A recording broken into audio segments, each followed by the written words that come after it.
You will hear a number of different recordings, and you will have to answer questions on what you hear. There will be time for you to read the instructions and questions, and you will have a chance to check your work. All the recordings will be played once only. The test is in 4 sections. At the end of the test, you will be given 10 minutes to transfer your answers to an answer sheet. You will hear a conversation between an assistant at a community centre and a man who wants to join some evening classes. First, you have some time to look at questions 1 to 6.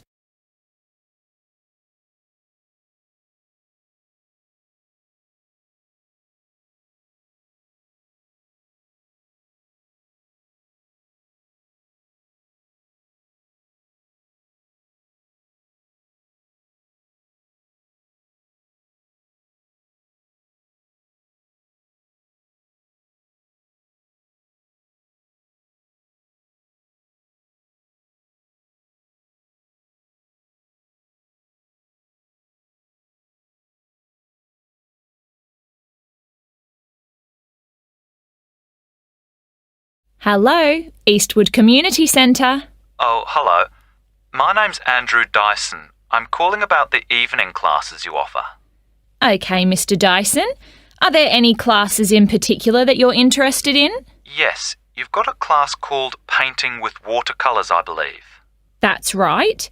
It's a popular class, so this term it'll be moving to the hall, so they've got more room. Right. I know it's on Tuesdays, but what time exactly? It was 6:30 last term, but let me just have a look at the details.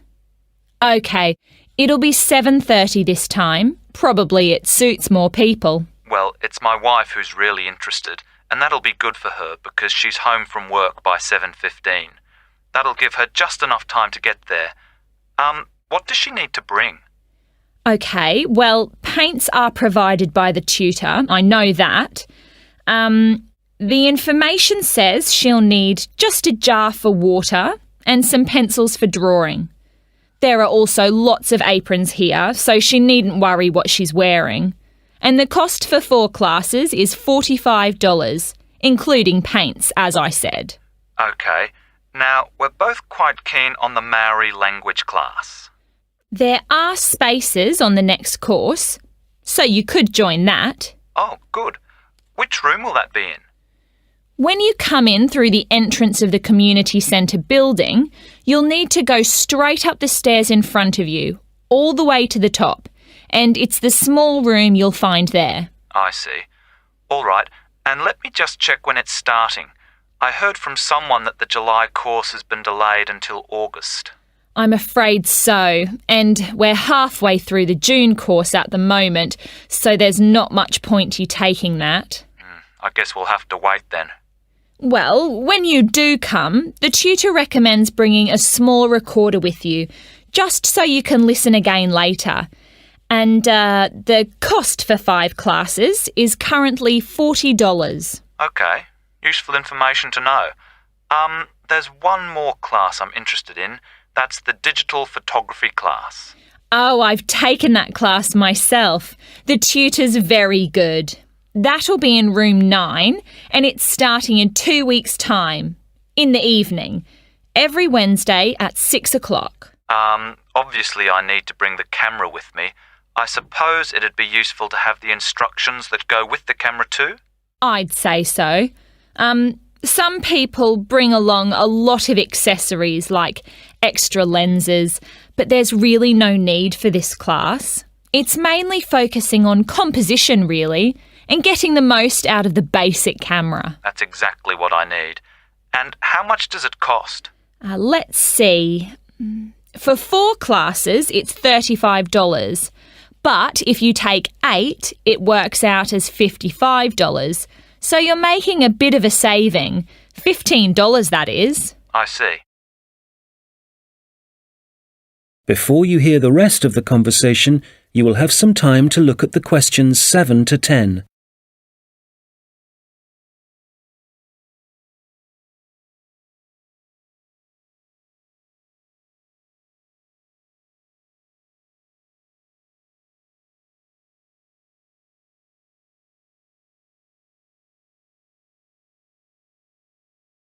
Now listen and answer questions 7 to 10. OK, now just another question for the watercolours class. I've just remembered that my wife asked me to find out about the level. Who's it for? OK, well, you don't have to be very skilled or anything like that. It's designed for beginners, actually. People who might see art as a hobby rather than as a professional opportunity. That sounds like my wife. And, who do I talk to if I want to find out some more about the Maori language classes? Probably best to talk to the tutor directly.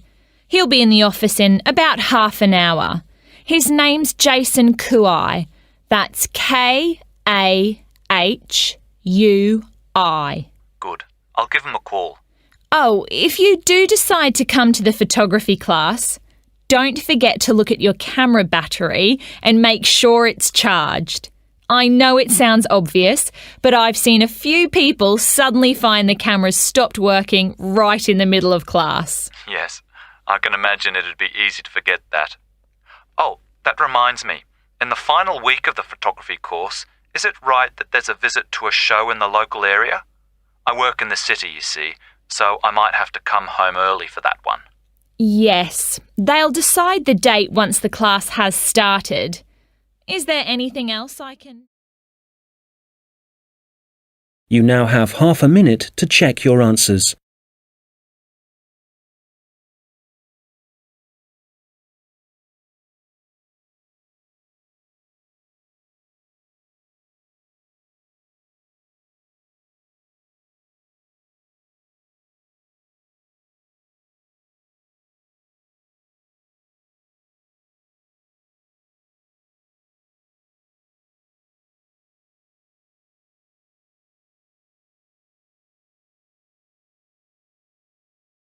You will hear a project manager talking to voluntary workers about the tasks that need to be done.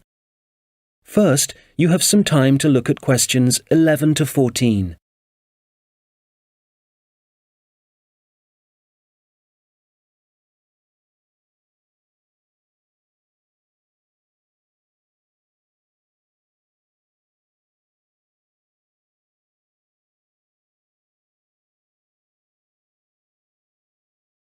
Good morning.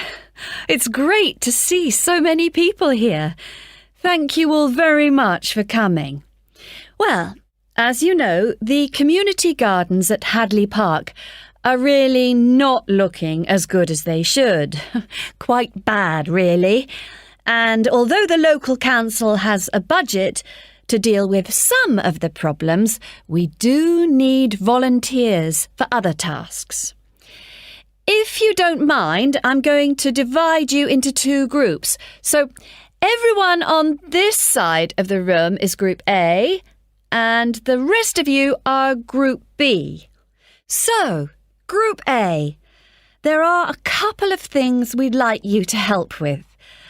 First of all, don't worry about any litter or empty bottles you see lying about. One of the local schools has offered to help out with that as part of their own environmental project. The priority for you will be to give us a hand with the new wooden fencing. It needs constructing along parts of the bicycle track, as there are parts which have now fallen down or broken, as I'm sure you've seen. You've probably also noticed that some of the pathways that come from the bicycle track are quite narrow, and there are plans to make them wider, but the council will be dealing with that later in the year. And they've also promised to produce some informational signs about the plants in the gardens. Hopefully, they'll be up in a few weeks' time. The other thing we're doing is getting rid of some of the foreign species that are growing in the gardens and putting back some native plants and trees. So you'll be doing some digging for us and getting those into the ground. So, Group A, there's some items you'll need to bring along with you. I was going to say raincoats, but the forecast has changed, so you can leave those at home. I'd definitely recommend a strong pair of boots. Waterproof would be best. It's quite muddy at the moment, and your own gloves would also be advisable. Tools will be available, spades and hammers, that kind of thing. You just need to make sure they go back in the trucks. And, there's no need to worry about food and drink, as we'll be supplying sandwiches and coffee, possibly some biscuits even. Before you hear the rest of the conversation, you will have some time to look at the questions 15 to 20.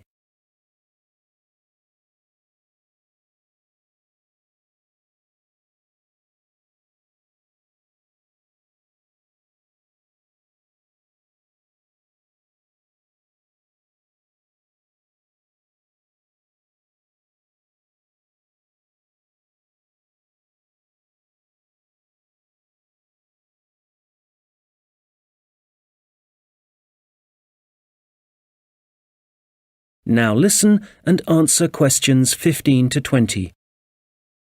OK, Group B, your turn. Does everyone have a copy of the plan? Oh, great. OK. We'll all be meeting in the car park. That's on the bottom of the plan. See? Now, if you've been assigned to the vegetable beds, to get there, you go out of the car park and go up the footpath until you reach the circle of trees. There they are, in the middle of the plan. And you see that the footpath goes all the way around them. Well, on the left-hand side of that circular footpath, there's a short track which takes you directly to the vegetable beds. You can see a bamboo fence marked just above them. All right? OK, if you're helping out with the beehives, pay attention. Look again at the circle of trees in the middle of the plan and the footpath that goes around them. On the right side of that circle, you can see that the footpath goes off in an easterly direction, heading towards the right-hand side of the plan. And then the path splits into two, and you can either go up or down. You want the path that heads down. And at the end of this, you see two areas divided by a bamboo fence.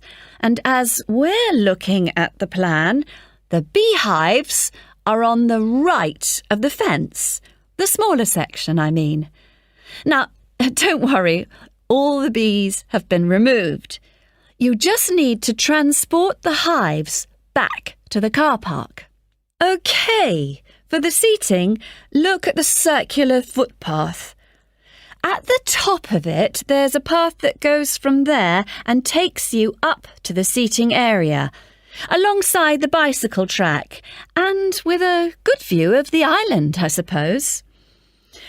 OK, if you're volunteering for the adventure playground area, let's start from the car park again and go up the footpath, but then you want the first left turn. Go up there, and then you see there's a short path that goes off to the right. Go down there, and that's the adventure playground area, above the bamboo fence. That fence does need repairing, I'm afraid. Right, what else? Oh, yes, the sand area. We've got that circular footpath in the middle. Find the track that goes east, towards the right-hand side of the plan, and where that track divides, you need the little path that goes up towards the bicycle track. The sand area is just above the bamboo fence there. And finally, the pond area. So it's on the left-hand side of your plan, towards the top. just above the fruit bushes and to the left of the little path. OK, as I said already, hopefully we'll be... That is the end of section 2. You now have half a minute to check your answers.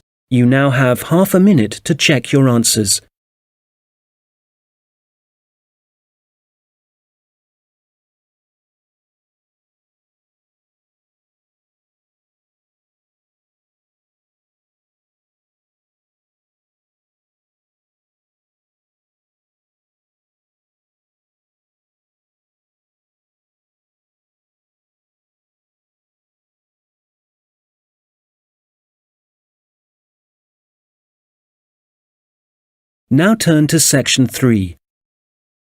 You will hear 2 students discussing a presentation they are going to give. First, you have some time to look at questions 21 to 25.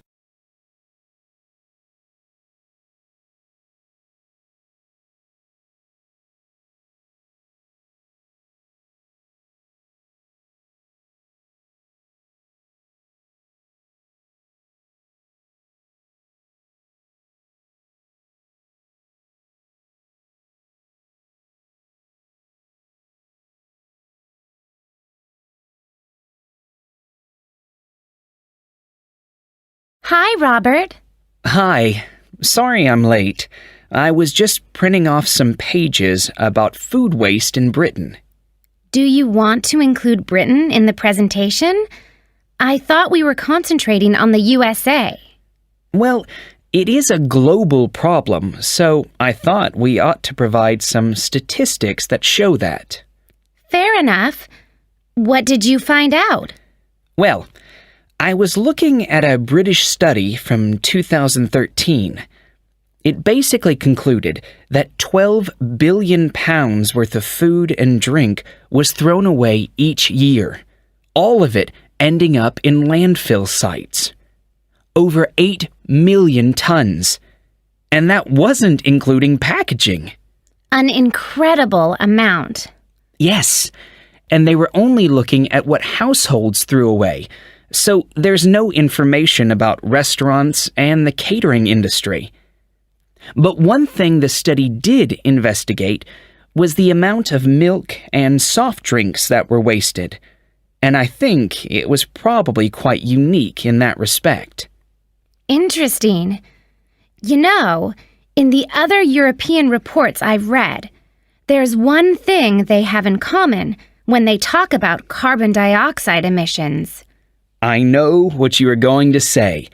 They never refer to the fuel that farms and factories require to produce the food, and the carbon dioxide that releases? Exactly. We could really cut down on carbon emissions if less food was supplied in the first place. To my mind, the reports talk too much about the carbon dioxide produced by the trucks that deliver the fresh goods to the shops and take the waste away. They forget about one of the key causes of carbon dioxide. Absolutely. If the reports are actually going to be useful to people, they need to be more comprehensive. Who do you mean by people? Well, the government, industries, people making television programs. Have you seen any documentaries about food waste? Not that I remember. My point exactly. These days, they all seem to be focusing on where your meat, fruit, and vegetables are sourced from. We're being encouraged to buy locally, not from overseas. That's probably a good thing, but I'd still like to see something about waste. Yes, it's the same with magazine articles. It's all about fat and sugar content, and the kind of additives and coloring in food, but nothing about how it reaches your table and what happens after it ends up in the bin. Well, we've only got 15 minutes for this presentation, so I think we'll have to limit what we say about the consequences of food waste. What do we want to concentrate on? Well, I know some of the other presentations are looking at food and farming methods, and what they do to the environment. So I think we'll avoid that. And the fact that in some countries, people can't afford the food grown on their own farms. That was covered last term. Okay, we don't want to repeat stuff. What concerns me above all else is that in a recession, governments should be encouraging business to find ways to cut costs. Apparently, supermarkets in the USA lose about 11% of their fruit to waste. That's throwing money away. All right, we'll focus on that problem. It should get the others' attention anyway. Now, how do you want to begin the presentation? Let's not start with statistics, though, because that's what everybody does. I agree. How about we give the other students a set of questions to answer about what they suspect they waste every day? I'm fine with that. Probably a better option than showing pictures of landfill sites. It'll be more personalized that way. All right. Now let's start.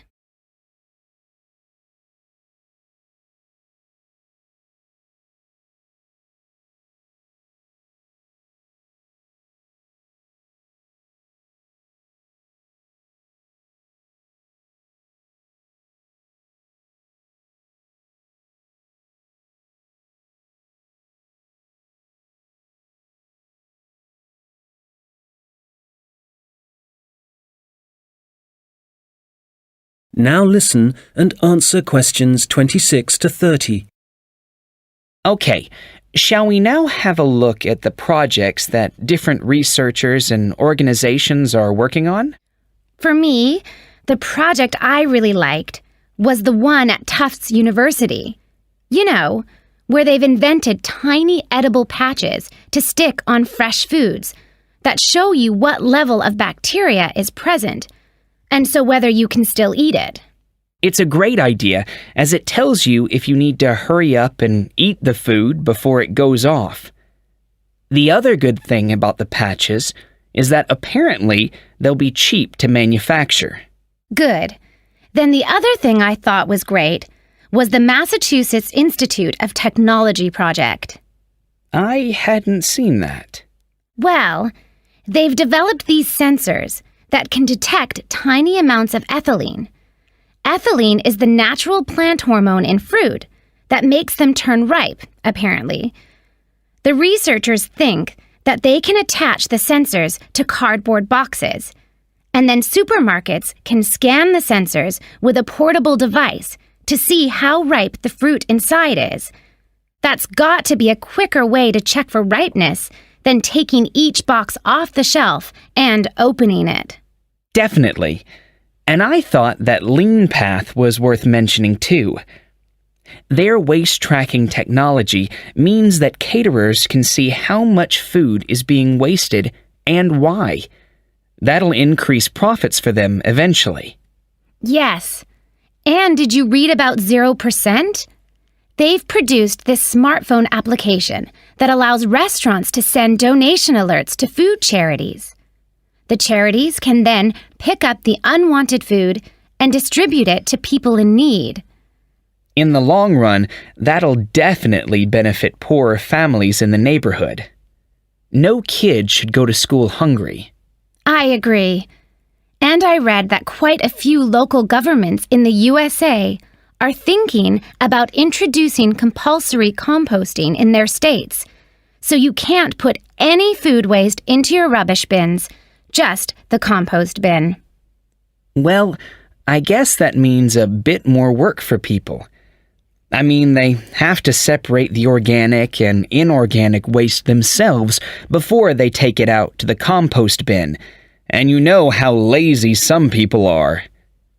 But I guess if we all start composting, we'd be doing something positive about the problem of food waste ourselves, rather than relying on the government to sort it out. Having said that, not everyone has a garden, so I guess...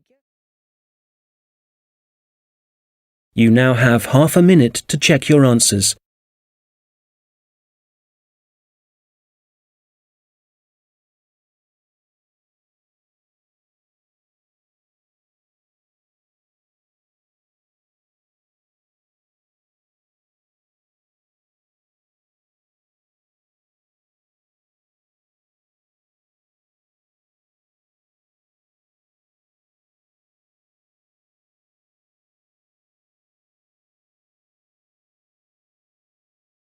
you will hear a lecture about Maori kite making. First, you have some time to look at questions 31 to 40.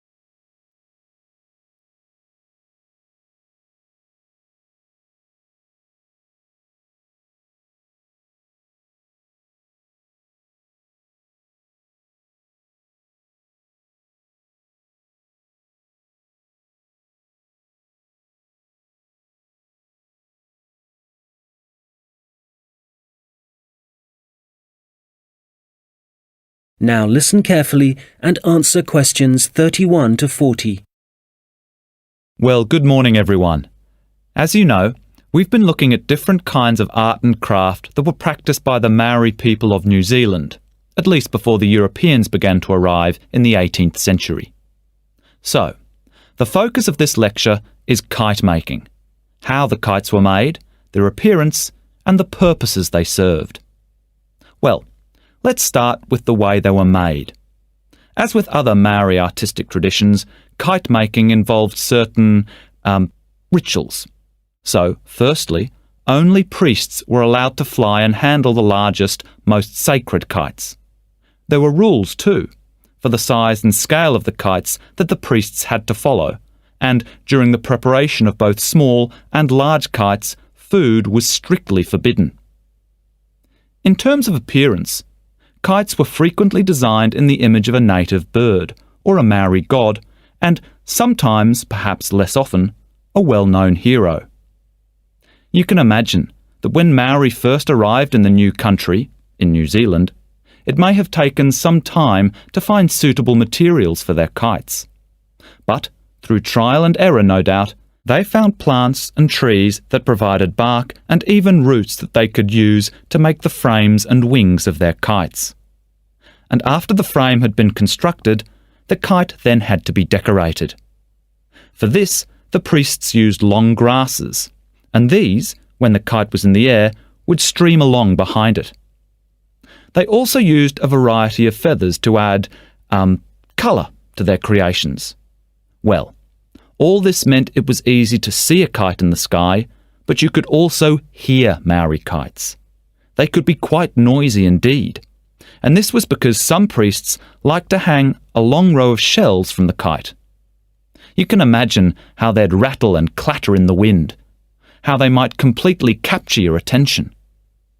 As I said before, the most common image was probably a bird, and that's the same for other kite-making cultures. But the kites were designed in particular shapes. So, there were kites that were triangular, rectangular, and also shaped like a diamond. And some of them were so large it would actually require several men to operate them. Some of the kites were also covered in patterns, and to make these patterns, the Maori used different pigments of red and black, and these were either made from a charcoal base or from red-brown clay which had been combined with oil obtained from a local species of shark. Now, before I forget, if you have a chance, do visit the Auckland Museum, because they have the last surviving Birdman kite on display. This is the kind of kite that has a wooden mask at the top of the frame. It's a mask of a human head, and you can clearly see it has a tattoo and also a set of teeth. Quite impressive, and a good example of Maori craftsmanship and symbolism. Right, turning to the purpose and function of the kites. They certainly had multiple uses. Primarily, the flying of kites was a way of communicating with the gods, and when the kites rose into the air, the Maori used them to deliver messages, perhaps requesting a good harvest, good fortune in war, a successful hunting expedition. So these kites were incredibly valuable to a community. treasured objects that one generation would pass to the next. People would also fly kites for other reasons. For example, to attract the attention of a neighbouring village.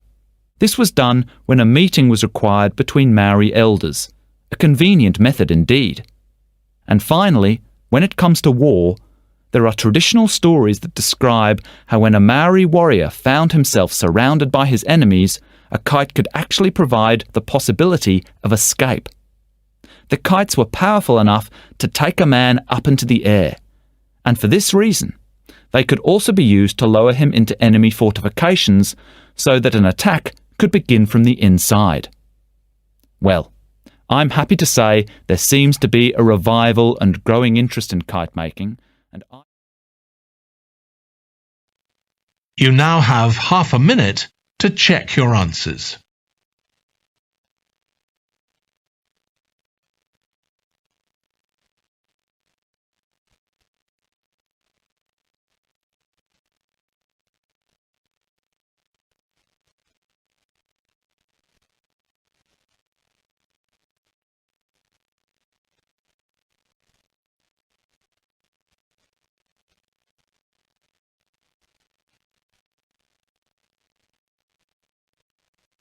That is the end of the listening test. In the Ielts test, you would now have 10 minutes to transfer your answers to the answer sheet.